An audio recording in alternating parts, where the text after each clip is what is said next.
people are asking themselves, what is real? A new human consciousness is now emerging in the human species, and this is happening fast.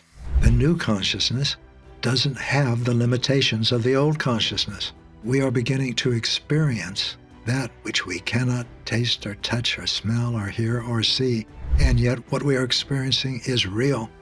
Are you more than a body and a mind? Yes, you are. Obviously, you are. You are more, and you know you're more, a lot more. We are realizing and experiencing that we are more than our personalities, that our personalities have an immortal component. There's an aspect of ourselves that existed before we were born and will continue to exist after we die. That is a multisensory experience and perception, and billions of us are now acquiring it.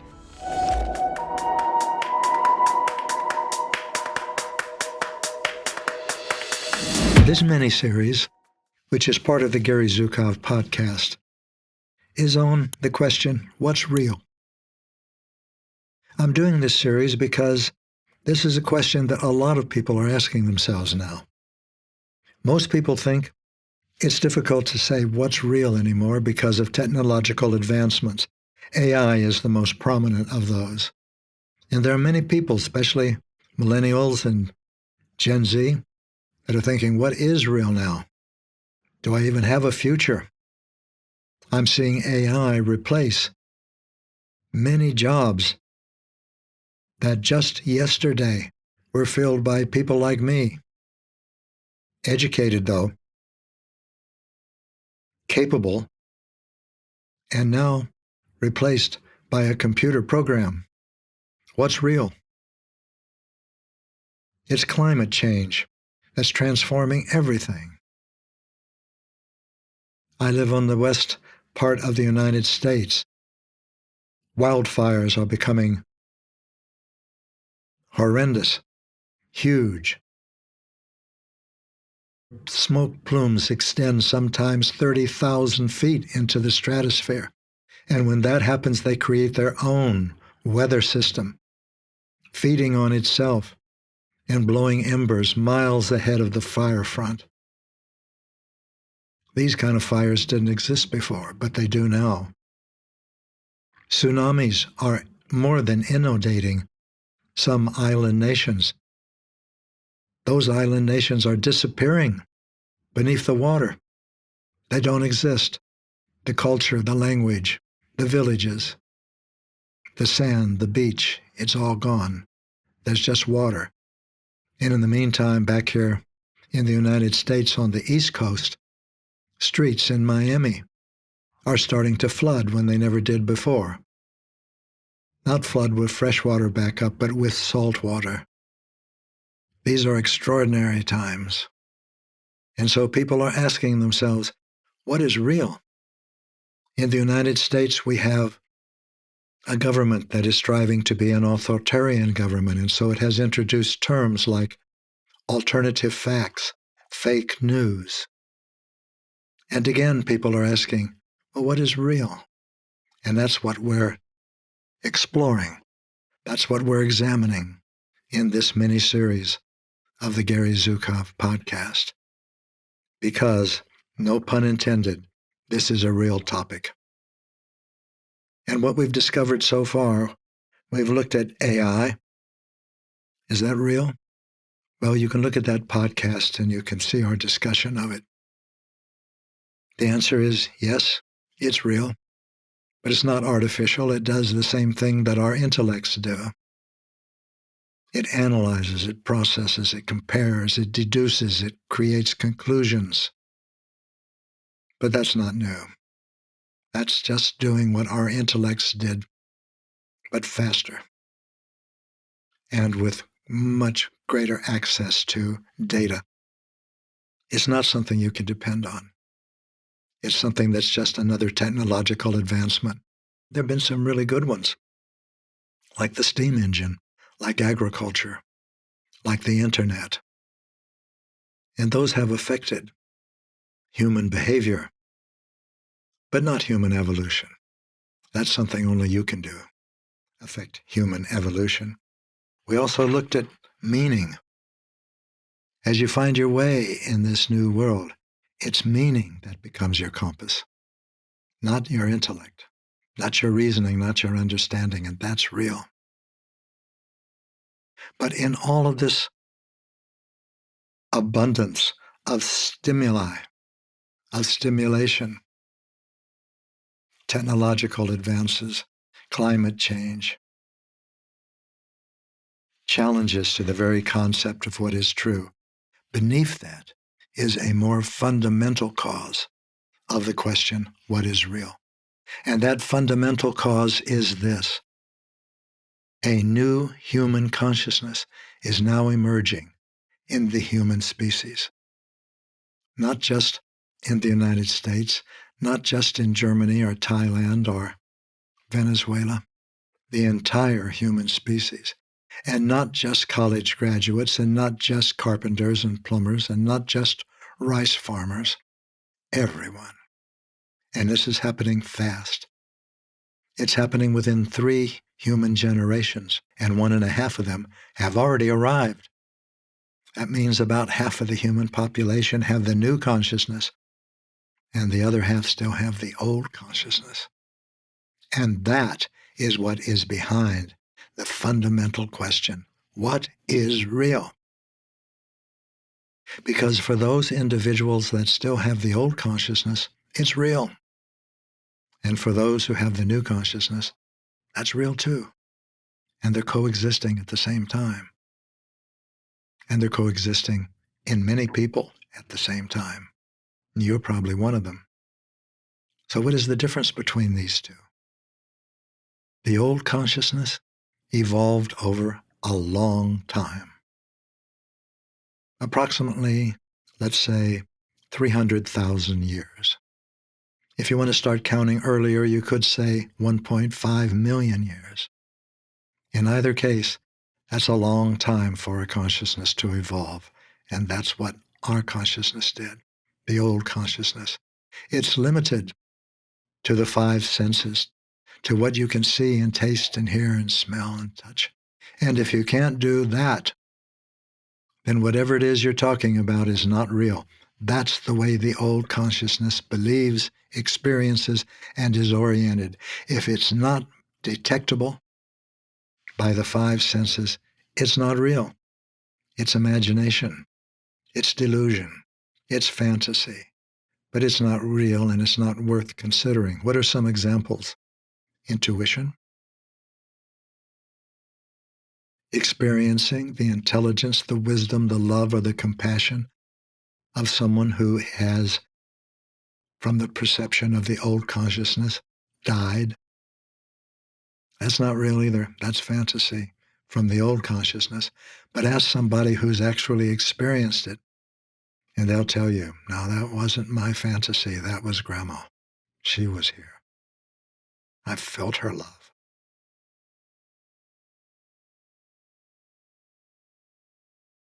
What is the new consciousness? The new consciousness doesn't have the limitations of the old consciousness. That means that we are beginning to experience that which we cannot taste or touch or smell or hear or see, and yet what we are experiencing is real. For example, if I ask you, which I'm doing now, are you more than a body and a mind? Answer that question for yourself now. It's obvious if you're on this podcast. You don't even have to answer it. Yes, you are. Obviously, you are. Yes, there's a part of you that's more than muscles and tendons and hormones and enzymes and neurotransmitters. You are more, and you know you're more, a lot more. That is a multisensory, a new consciousness answer. If you ask that same question to someone with the old consciousness, 5 sensory consciousness, are you more than a mind and a body? That individual is going to say to you with sincerity, what else is there? Because he doesn't know. She doesn't know. That doesn't mean that she and her consciousness are inferior to you and yours or ours. It just means that that consciousness is more limited, and it doesn't have a future.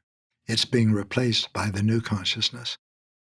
Now, the old consciousness has a way of understanding power that is the only way the old consciousness can understand power, as the ability to manipulate, the ability to control. That was our good medicine while we were five sensory, because we were a species that was limited to the perceptions of the five senses and that evolved by surviving. And in order to survive, we needed the old power, and we used it, manipulation and control. What's a basic example of that? Seeing lightning strike a tree, and there's a branch burning, and it falls to the ground, and it's terrifying. But as you come near this branch, you realize something. It's hot, whatever hot means to you. You can't touch it. If you do, it burns. And then a stroke of brilliance, a stroke of utter genius appears. And that individual, a predecessor of ours, had this idea. He reached out and grabbed a part of the branch that wasn't burning, and he took it back home to a cave. And when he brought it into the cave, he could see what the inside of the cave looked like, and the cave began to be warm. Genius, pure genius for a Neanderthal. Well, what are we approaching in our lives now that is pure genius to us? The new human consciousness, multisensory perception. We are realizing and experiencing that we are more than our personalities, or put another way, that our personalities have an immortal component. There's an aspect of ourselves that existed before we were born and will continue to exist after we die. That is a multisensory experience and perception, and billions of us are now acquiring it. And so on this podcast, and others like it, and many people who have these experiences too, the intention is to help individuals recognize the new consciousness and use it consciously. To do what? Here's where the new story begins. Because the new understanding of power is not manipulation and control. In fact, that understanding of power is not merely obsolete, it's toxic. What used to be our medicine is now poison. It produces only violence and destruction. And so we can look outside ourselves and see both of these happening at the same time. The one that's drawing the most attention, because it's the most noticeable, are people with the old consciousness. It's demanding, it's manipulative, it's controlling. It imposes, it expresses itself in governments that are authoritarian, like China, like Saudi Arabia, like Russia. It expresses itself in collectives, like those who demand that others listen and change what they believe to conform with it, like every form of fundamentalism that you have ever encountered, whether it's Christian, Hindu, Muslim, New Age, political. Every form of fundamentalism is an expression of the old consciousness. It is an outward demand that the world change to be the way that the fundamentalist says that it is and imposes upon others. Politically, this is the world of Donald Trump in the United States. He's not inferior to us. He's a soul, just like you and just like me. And just like us, he has an immortal component of his personality. But He doesn't know that, and neither does anyone who is still in the confines of the old consciousness. On the other hand, in sharp contrast to that, like grass coming up in the spring, like plants taking root and beginning to bloom, are new ways of thinking, new ways of perceiving, new goals, new ways of achieving them, new ways of relating, new archetypes, which are patterns of human energy, new objectives. The new objectives are harmony, cooperation, sharing, and reverence for life. These are the intentions of your soul, and the realization that you are a soul is a part of the new consciousness. Not that you have a soul or a soul has you. You are a partial incarnation of an immortal intelligence, wisdom, source of compassion. And in the Western religious language, we could call that a soul. The Hindus would call it Atman. Call it as it pleases you, as it comes to you, as your intuition, which is a central part of the new consciousness, suggests to you, and experiment with it. So what is it that we can learn? What is real? The difference between the old consciousness and the new consciousness is enormous. It's not a distance. It's a forever separation. I could say in the United States, the biggest canyon we have, maybe one of the biggest in the world, is called the Grand Canyon. It's huge and it's deep. And the difference between the old consciousness and the new consciousness is the difference between one rim of that canyon and the other. And more. And more. The old consciousness cannot grasp, much less comprehend, much less communicate with the new consciousness, and the other way around. So what do we do? That is the question that brings us to what is real. So the old consciousness and the new consciousness are now face to face, you might say. You can say, in you and around you. What should you do now? What is real? If you ask somebody with the old consciousness, they're going to tell you, do more of the same. We're right. We know what's right for us. We know what's right for everybody, and we're going to show you and we're going to make you do it. Our country has been humiliated. It used to be great. It isn't any longer, and we're going to make it great again. This is not a new idea. For those of you who don't know history, I suggest that you stop and start Googling it. Start with Googling events called World War I and World War II. They were huge events in which millions of people died. New experiences made possible by new technology and the old, unquenchable desire to dominate, the old need for the old understanding of power. Between World War I and World War II, which was won by one side, of course, there is always a winner and a loser. In the Earth School, there is always a duality between every this and every that. Germany was one of the losers. It simply lost the war, along with its allies. And a man was elected to lead Germany in that period. He didn't take control. He was elected, and he spoke directly to the fear of the German people. And he said, we have been humiliated.